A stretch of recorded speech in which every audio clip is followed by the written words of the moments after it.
We are crossing into a land shattered by war. The moment we step beyond this fence, everything changes. On one side is Israel. On the other, Gaza, a war zone. The only way journalists can enter here is with the Israeli military. They decide the route. They decide what we see. And they set the limits. Yet, even within those boundaries, what confronts us is staggering. Around us, the devastation is total. Entire neighborhoods are reduced to rubble.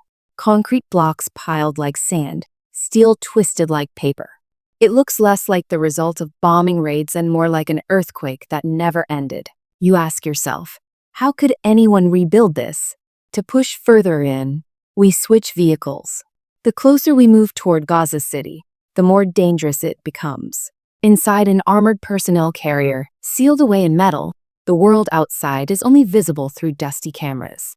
The sound of engines drowns everything. Dust fills the air. Slowly, through flickers on the screens, more destruction emerges, street after street flattened, entire homes gone. When the doors open again, we are in Tel Al-Hawa, a once affluent suburb of Gaza City. Today, it is a shell of itself.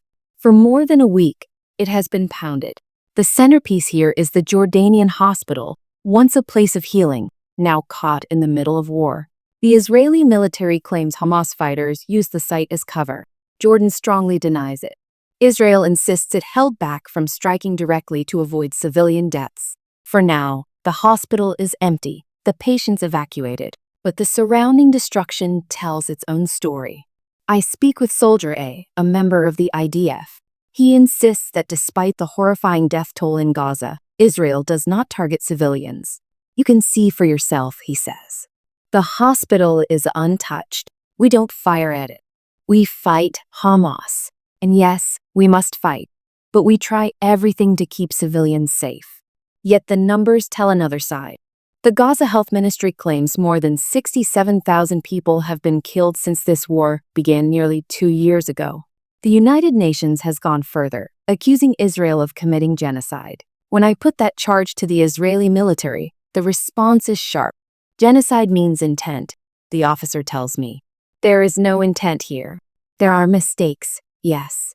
But our intent is to destroy Hamas, not civilians. After what they did, what alternative do we have? Meanwhile, the sound of war is never far away. Just 2 miles from where we stand, our colleagues record fresh strikes hitting Gaza's crowded neighborhoods. These are not abandoned suburbs, but places where families still live. The images show smoke, fire, panic. In Tel Al-Hawa, by contrast, there are no families left, only soldiers, armored vehicles, and silence. The only traces of the past are small fragments, a crushed toy, broken windows, a fake flower left in the rubble. The ghosts of a community erased.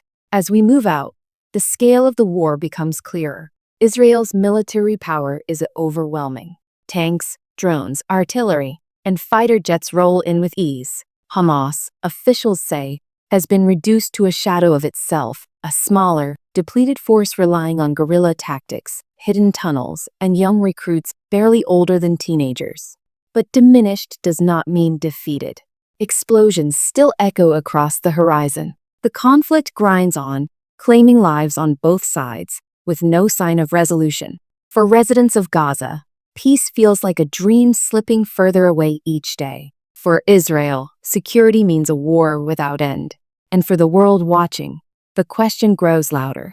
How long can this continue?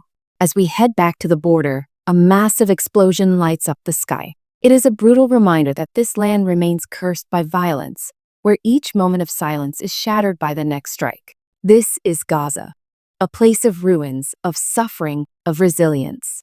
A place where hope is buried beneath the rubble, and yet where the world cannot stop looking. Adam Parsons, reporting for Sky News.